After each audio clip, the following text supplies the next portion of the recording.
Welcome to the Weekly. I'm Jeremy. I'm Chris. And this week on the Weekly, Maggot Machine is kickstarting. Monolith acquires Rackham IP. Okay. That was good news. Infinite Kickstarters. Almost. And WotC CEO resigns. Saw that, yep. And the yes and version is delayed. So we talked about the yes and mechanics for the Adventure Time RPG. I thought okay. Well, Yes, we'll talk about it when it comes up. Yes, okay. yes. We'll talk about what they were doing, what they promised, and what may be actually happening. Right. So let's start with a gritty, nasty post-apocalyptic future with Nightfall Games. They are currently crowdfunding Maggot Machine, so their latest original IP. It's a new. They're using their new V6 system, so it's a rules light system using D6s, and it sounds kind of fun. It's an interesting kind of twist on dice pool mechanics. Okay.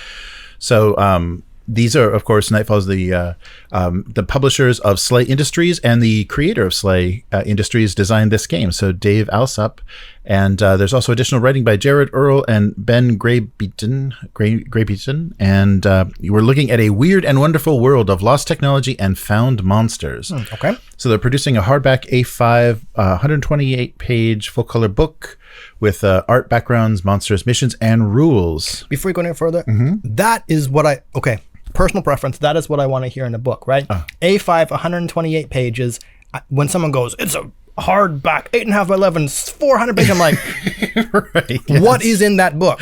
Right? Yeah, where they're going, it's getting bigger, it's getting bigger. Like, don't want it, right? A5, 128. Like, that sounds like you have focused on the game, right? Rather than I don't know what's in a 400-page book. Sorry, filling it with nonsense. Yes. So the V6 rule system is interesting. So they said on the Kickstarter page, when a contest happens, one player is the active roller, the other is reactive. They both roll small D6 dice pools and want to get as high as possible. Each dice rolled by the reactive player that is bigger than the active player they remove active player's dice. Okay. If the active player has any dice left at the end of the contest, they score points that can be spent on doing damage, healing, finding loot. And but there's a twist.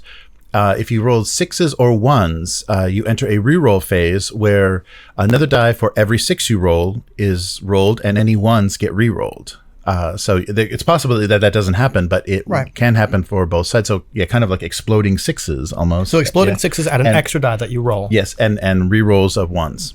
Okay. And so that makes things. I'm losing, but hey, I get to re-roll these, and then now I'm winning. So, interesting. Yeah, and the other twist is if the active player has no dice left, then the reactive player does. They now have points to spend. Okay. So every turn it's not a passive. Right. Yeah, it's not passive. No, okay. I like that because I like games where you can sort of predict or have an idea of what the most likely outcome of this action is, right? Which is part of why I don't care for D20 that much, right? The flat 5% of anything to me is too kind of unpredictable. Yeah. Whereas this one, I'm like, okay, I have a dice pool of this, you have a dice pool of that. I can kind of figure out how much more likely I am to roll more dice than you or not. So yeah, sounds to my likings. Yes. And if you want to give this a shot, they have Maggot Machine Infestation as a pay what you want introduction. So this is kind of a quick start, their version of the quick start for this campaign. I want to be infested. And the interesting part of this campaign that jumped out, they put it right at the top to jump out right away because this is something we're all dealing with. US and UK get free shipping. On this, and they're gonna subsidize with, and they said rest of the world is going to be subsidized too. So they're gonna kind of eat some of that shipping just to get it to you more affordably. So a little bit about the setting. The year is 1994, just like last year and the year before. The world is a ruined place of hideous mutations, maggot machines. They reign, and the guilds hide deep in the underland, praying they stay undiscovered. So you're a guild knight. So basically like a machine, like a mech, and you're fighting it's the time before the great maggot is what you're looking for lost treasures in the time before the great maggot. So I guess you're probably finding like energy bars and, whatever you in 1994 was lost during the apocalypse. Yes. A spoon, a bar of soap, dare to dream, a can of chunky dog food. So yeah, a lot of loot. It sounds like a lot of looting and building up your. And so you're based on Gildan, and you're playing machines. So only by questing can you seize power. So strap on your armor, check your Geiger counter, and chamber a round in your pistol. Light hell awaits. It's the world of light hell. Yeah, so it sounds like similar to post-apocalyptic Slay Industries. So Slay Industries is kind of dystopic corporate nightmare future, and this is post-apocalyptic, but everything ended in the 90s. So it's still cool 90s. It's still extreme 90s. every day is extreme 90s. So Infestation is an abridged version of the rules, and it has several pre-generated characters and a full scenario to play. So all you need is D6s to give this a shot, and possibly a strong stomach with all these maggot machines. Right. All the maggot, but things get pretty gruesome looking. But nice art though, very fun, nice? evocative. Nice for if you like that kind of thing. Right. not happy or shiny or it's pretty disgusting, brutal, disgusting art. But so I'll put a link to that if you want to give that a shot. And I just got my copy of Slay Industries second edition, so they did a nice job. The only thing I opened so far is just the quick starter book, and they do a nice job going through and explaining everything with that. And that's D10s. That's rolling D10s, kind of D10 dice pools. I have to think if there's because there's a lot of baggage with uncovering lost civilizations and or looting, right? Where just this kind of feels like a way to do it, right? Post-apocalyptic. No one's really left to say this is ours. It's all this kind of weird mishmash. Right. The thing you're scavenging from is a horrible maggot machine. I don't know, right? So I'm sure there are other ways to do it, but this is one. Right?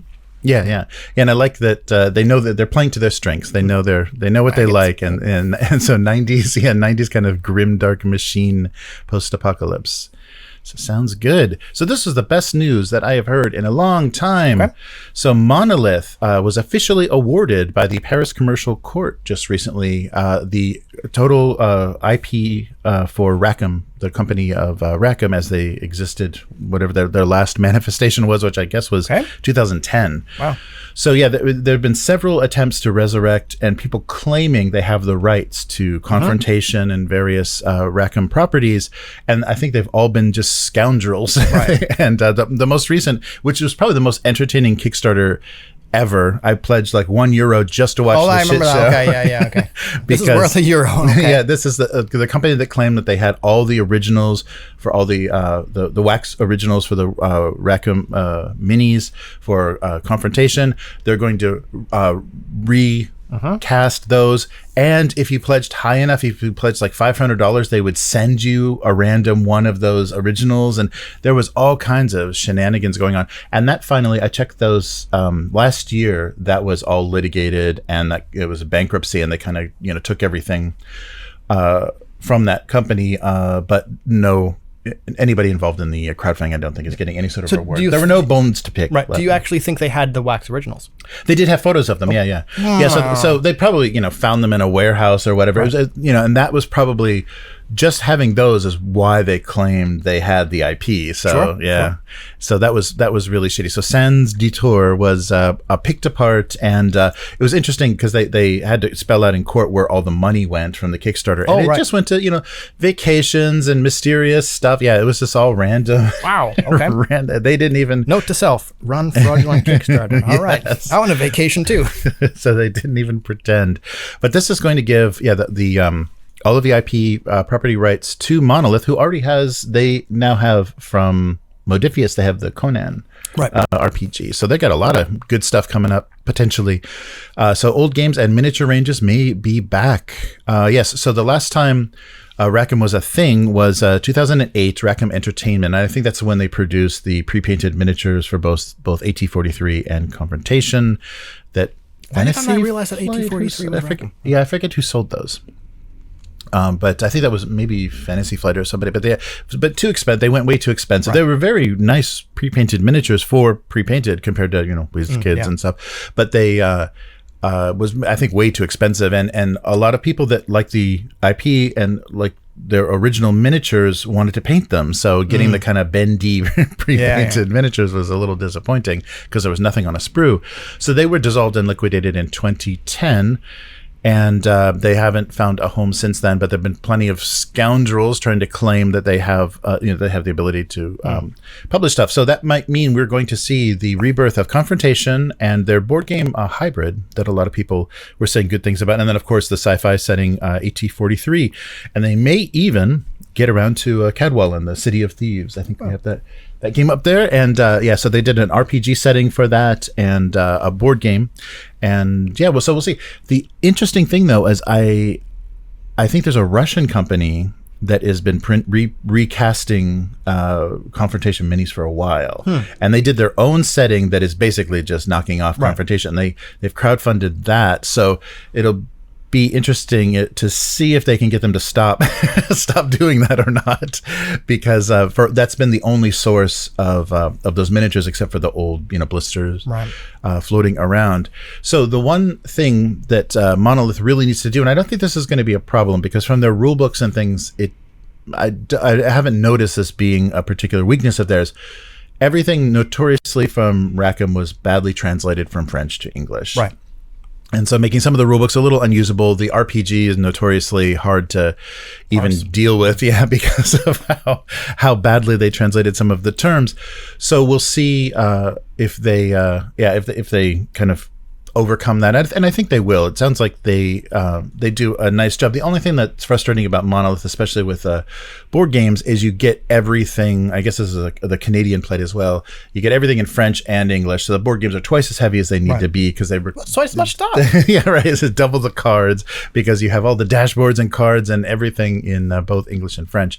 So we will happily wait for the what they're gonna come out with this. I guess it's probably going to be a series of crowdfunders. Monolith, leans pretty heavily into that, but we'll get to kind of see it coming, and we know they can produce. They know, they're not going to back out and fall apart like some of these have done.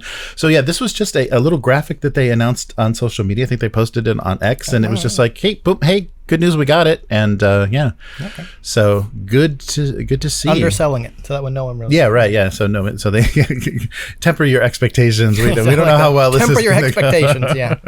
So we'll see how this goes. But speaking of Kickstarters and people putting things on them, Kickstarter is changing their rules, and I think they're just trying to get a piece of everything. Yeah, things that stuff that people are already doing. So you would notice when a lot of Kickstarters ended, and I'm curious if this is going to kind of ruin their gimmick, or their hurt the urgency that people usually feel. Oh, I've only got 30 days. Oh, there's only 2 days left. So if you eliminate that, then what is Kickstarter besides just a pre-order system, that goes up until the very beginning of production for whatever you're supporting? So Kickstarter is going to add the ability to collect money indefinitely on your crowdfunding campaign. So supporters can contribute even after the campaign has officially ended. So they're giving some guidelines about how to do this. So usually you see this as a late pledge link, and this will take you off site, usually to the pledge manager, whatever pledge manager the company is using, or to their own website where you can order directly from them. And some people have, they have to figure out if you gave money in Kickstarter and then turn that into credits on their web store, and then people can go directly to the web store and purchase the same pledges. And so it got, it became very confusing, because no two campaigns were alike in how they handled late pledges. So now Kickstarter wants all of that. So they're going to allow, they're slowly rolling this out. So it's not completely in effect yet, and they'll kind of open this up. But they're giving guidelines, and they're saying that right now campaigns can be in duration of 1 to 60 days, and then they reach a goal, and then once the campaign is finished, there's you can put a link there. They'll take you off site, off platform, they're calling it, to keep raising money. And so some people have notoriously raised a lot of ridiculous money after their crowdfunding, and never delivered things. I think so, some video games that are notorious for that.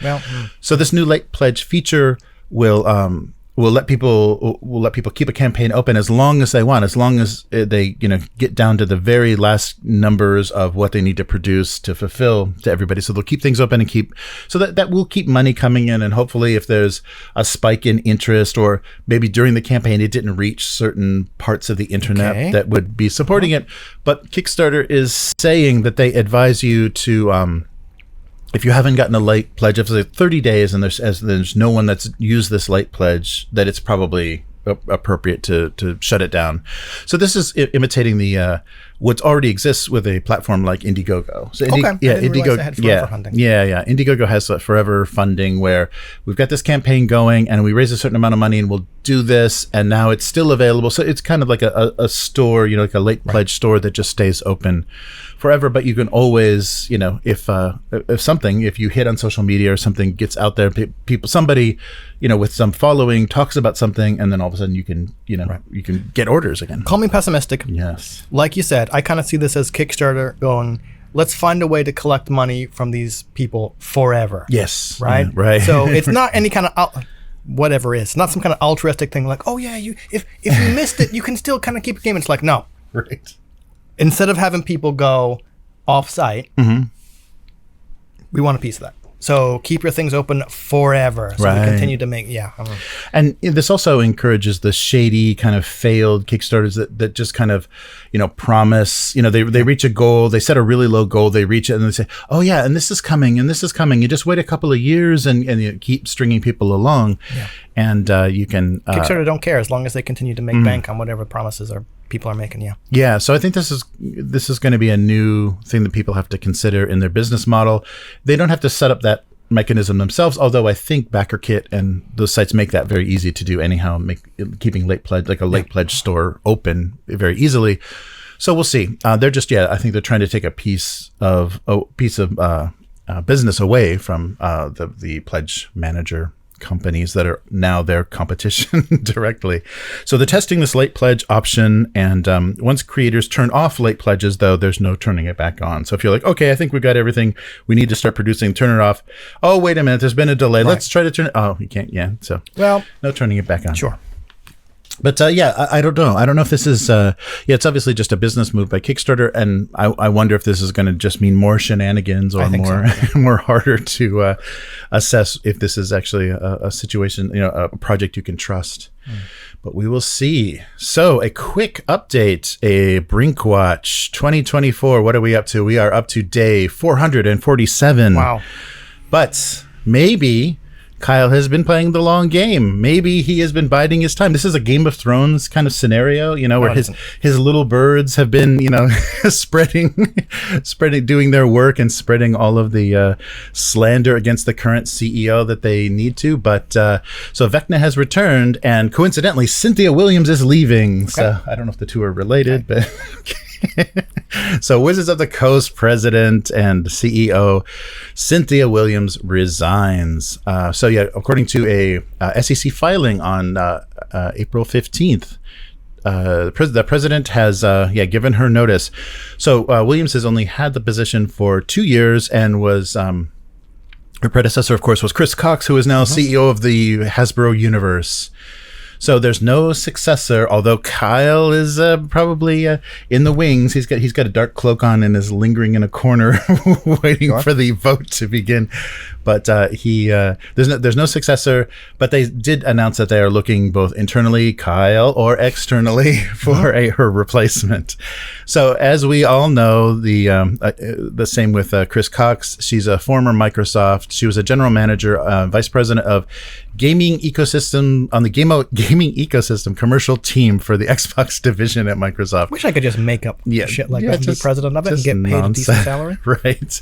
Yeah. So that's the thing I'm really worried about. Yeah, she gave her note. So are we going to see her somewhere in the Northwest, living in this tent city, and just can't? No, she's going to have a huge bonus that she's taking with her, because she definitely timed this, and she's moving somewhere where it's going to be probably less contentious and more easily. You know what? If I had the ability to do the same thing, I would. So, yeah. So you and Cynthia, right? Yep. And cut from the same cloth. You know what? I challenge anybody to say that they wouldn't do the same thing. Right? Yeah, well, I mean, yeah, if you can live that soulless life where you have zero creativity, zero contribution to anything, you're just making phone calls and making sure documents are signed and then collecting a check. Yeah. I mean, that's I wouldn't. That would seem almost like a weird prison. And the way those people behave, especially even all the way down to like HR and accountants, if they get their hands anywhere near something creative, they have to have some input. They have to have an opinion. It's like, no. you're getting paid to not do that. You just watch the money, manage the human resources. So yes, so Williams oversaw quite a couple of tumultuous years for Hasbro. They did see a feature film and their amazing fast channel that no one can find for D&D streaming content, but they did also have the OGL, which trashed the third-party publishers relationship, and they also hired. I don't know. Okay. Yeah, we'll see. We have yet to see. Yeah, that's true. We have yet to see. And they also employed Pinkertons to seize. That's a real high point. Yeah. To seize unreleased cards from some poor YouTuber. And their big success of Baldur's Gate 3, which they claim there will be a Baldur's Gate 4, but they're going to use a different developer. So I'm sure it's going to be it'll be exactly the same. Just garbage. Yes, and so she's leaving on the 50th anniversary of Dungeons and Dragons. Pretty weird. But of course, there was a statement released. So Rascal News is the site that broke this, and they reached out for a comment. And of course, Wizards had this to say: "We're excited for Cynthia to take the next step in her career and grateful for the contributions she has made in her more than 2 years at Wizards and Hasbro. We wish her the absolute best in her next endeavor." I don't know why I bother reading this. We know exactly what this is going to say. It can be written by corporate AI. But she's off to new adventures, or however she's leveled up. Yes, right. So I'm sure she's got no problem. I'm sure she's there's people placing her at this moment for some unsuspecting corporation that wants to go digital. But so I'm starting to think now maybe Kyle was the mastermind of this whole OGL. I think you're giving Kyle a lot more credit than he deserves, right? I don't know. He's pretty sinister looking, and some of those podcasts. Don't look for conspiracy theories where none exist just because you want to spice up the truth. Oh, you mean the ignorance or what is that, malice or ignorance? You can malice is indistinguishable. Ignorance is indistinguishable from malice at a certain point. Right. Yeah. Okay. Well, maybe I think I want Kyle to be this sinister character that he's not, but perhaps he staged this whole OGL thing and he was pushing these digital tools that they were completely incapable of creating, so that he would have Cynthia's. Or perhaps reality is just much more bland and boring. Yeah. Yes. Yeah, that's true. Maybe it is that boring. And maybe, I could see her just being tired of the bullshit. Oh, yeah, sure. Like everything that they release is like, oh, motherfucking social media again is going nuts about, we couldn't print our cards correctly for the deck of many things, and now we're getting shit for it. Or maybe she's just tired of doing what she's doing, right? Yeah, and I'm sure at Microsoft, they just stole people's stuff and seized things and, abused the privacy of their users, and that was all she was good at. So, yeah. They never got to that point at Wizards. But we'll see what happens and what kind of person steps in, because this is a weird time to be stepping in, because there is a big transition. Like, they could completely fumble 5e. We still don't know if it's going to continue its popularity. This is the CEO of Wizards. Right, so it's Magic and D&D. Yeah. Right, but how much? Sure, in a normal company, right? The CEO kind of does take some responsibility for the things that happen either way, right? Mm-hmm. But realistically, how much creative input does the CEO have? Oh yeah. Well, they're just listening to they're at the meeting listening to the reports from other. Yeah. Oh, that sounds wonderful. Oh, that's lovely. Oh, delightful. Yeah. Yes. Do better at that. Yeah. Right. Or do better, faster, cheaper. Yeah. Yes. I'm not saying that the next CEO will have no effect, but how much effect does the next CEO? Well, they do have to. I think their biggest role, and probably what they're paid the most for, is just pacifying the shareholders. Because she was on some of the calls with Chris Cox where they're saying, "Oh, we've got wonderful, amazing, beautiful synergies, in the future." I need to hear the corporate speak. Yeah, and that's their biggest role, is just babysitting the shareholders. Yeah, sure. So we'll see where she lands. Like anyone's going to even know or care, but what kind of choice they make for a person to replace. If it's going to be someone from traditional publishing, somebody from digital, that would be interesting to see. That would at least be kind of like not a signal, but kind of a signal to where they're going. Anyway. Yeah, I think it's going to be very digital, probably a cryptocurrency.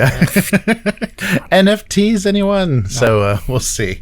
And lastly, we talked about this, I guess it was almost 2 years ago. Oh, no, last year. End of last year, the Yes and system. Time has no meaning. Yep. Yes, I know. It's impossible to tell. So yes, the Adventure Time RPG, TTRPG, is officially being kickstarted by Cryptozoic now. And there was an announcement. So when they were publishing that kind of anniversary version, the super cool, awesome version of the anniversary edition of the Adventure Time Card Wars game, where they print every card from the digital version of it, they made a mention in the comments about, we're working with Forever Stoked to use their Yes and system. So that's Matt Fantastic designed a mechanical framework called Yes and to run the RPG, and it made sense with kind of the tone of the show, the motivations, like how you would want to play this actual world and these actual characters. But of course, Cryptozoic is they don't want to make just a little bit of money. They want to make a lot more money. So they're foregrounding, they're promoting the 5e version. So that's the thing that they're going to be kickstarting, with the possibility of, we need a little more time, we need to talk to the licensor, and perhaps there will be a Yes and system version. So technically now 2 versions of this game exist, and we'll see if the second one potentially exists. Yeah, potentially, and we'll see if one is actually, they're claiming it's still in active development, but that, I don't, who knows what that even means.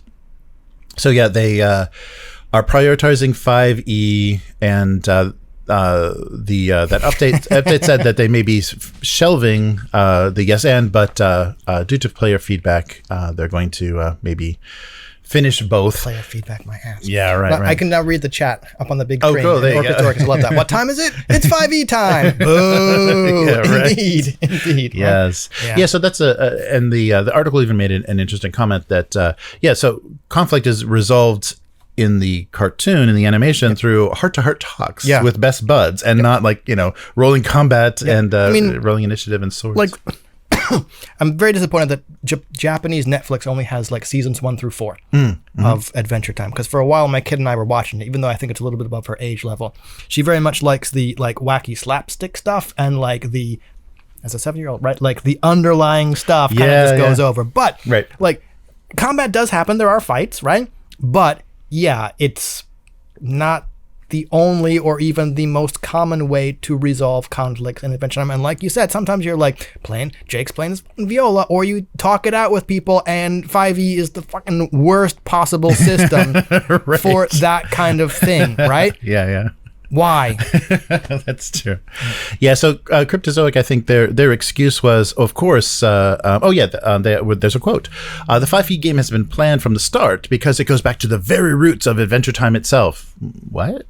Which was inspired by D&D. I guess that's what. So the inspiration of tabletop fantasy means 5e now. I mean, not saying that's wrong.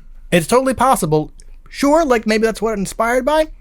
It's a lot more than that, right? Bad system choice, bro. Yes. So we had planned for the Yes and game to come first, but it needed more development time, license approval, and it will offer a very different experience. We'll make more announcements about it in the future. The only reason I am buying is licensor approval. Right. Yeah. That's true.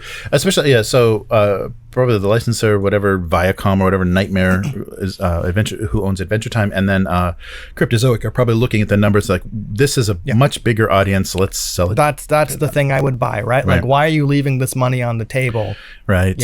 Yeah. So keep an eye out, if you're interested in the Yes and version, keep an eye on the updates for this crowdfunder and see what they actually say. It may be years out before they get around to actually, I don't know what the fulfillment time was, but so it's currently running. The campaign is running through May 15th, and they did a cute little, I think their version of the Quickstarter is Jake's Smauzao Guide to Role-Playing Games. So it's a simple guide to rolling dice and the rolls. So this was written by Ray Winiger, the designer who also worked on D&D as executive producer and DC Heroes RPG, and has worked with D&D before, and Lego D&D. Oh, and so so similar to the recent Lego D&D, a simple version of playing it. Yeah, so there's an intro guide and even a quest. There'll be a supplemental quest of Quest of the Shadow Gems. Cryptozoic claims the licensor has not approved any of the digital source books yet, but they're coming. God damn. So that's a weird kind of situation to be in. I guess, that's what that's the crowdfunding thing is supposed about, to do. Well, that's the thing about crowdfunding, And or then I was going to say licensors, right? Like, we often wonder, like, why is a game like this? Or why don't we have these ships in Star Wars Armada? Or why is this missing? And it's like, it's, pardon me, it's whatever the licensor agrees to, right? This is not something that is yours, right? They are letting you make this. And this is how much of it you get. Yep. And this is how much of it you get. Or if you want to pay more licensing fees, you get, this is what you get, right? Or it's kind of like the graphic designer or any kind of like creative person's like, we're streaming like, yeah, that looks good, but why don't you move this over here and do that? And it's like, yeah, definitely. I can't imagine what the feedback might be like from some of these companies. It's all no, but but. Right. Yeah. No longer yes and so keep an eye out for that if you're interested in seeing a more playable and a system that matches the setting a lot more than calling it now. This is never going to come out. Yeah, that would be too bad. But maybe you can just kind of reskin it as something Adventure Time like, because there's a lot of indie comics that have that kind of that minimalist style. So just kind of get your yes and going for something else. It's still wacky fantasy, inspired by D&D. Inspired by D&D, inspired by Adventure Time. Oh yes, so that's going to do it for this week. No but. So where can people find you? On Blue Sky, and what's the other one? Instagram, at least until they shove more AI stuff on there. Anyway, that's Hivemind, HYVEMYND, where I made my own set of yes and dice. A while back. Excellent. Right? All right. So search the archives. Search the archives. Cool. It's pretty easy. Excellent. How about you? So I am trying to draw a single panel gag cartoon weekly, but the next couple of weeks are going to be a little rough. And that also means that Dune won't be happening tomorrow. Okay. As well. So I got to get things ready for movers to actually move big stuff up and down. So I'm going to be tied up with that kind of stuff. But we're going to have new digs. So probably beginning of next month, we'll have sometime during the first week of next month, we'll have a new situation. It'll probably look exactly like this. Maybe just some stuff.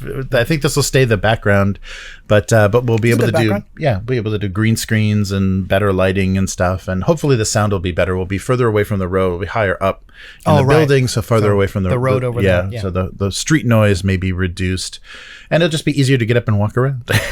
So that'll be nice. Roving reporter. All right. So and if you like, so that's Abuse Cartoons, if you want to check that out. But if you like what we're doing here on the weekly, consider becoming a weekling, the strongest of all supporters, at patreon.com/upturntable. And there you can pledge at any tier, starting as little as $1, and tell us what's going on, what you'd like to see going on with the weekly and some of the other content on the channel. We also have the website, upturntable.com, which has basically collecting everything we're doing, the actual plays, lore videos, the audio version of this podcast. You can also subscribe on any platform, and the audio for this live stream goes in the RSS feed of the Patreon, a little bit cleaned up, after easier. It gets sweet. It's sweetened and easier to listen to. And we might change how we produce things once we have a new setup. So we might even have sweeter audio. It's going to give you a toothache. It's going to be so sweet. So Upturned Table on all social media, and we'll be back again next week to do this again. Later, mortals. Goodbye.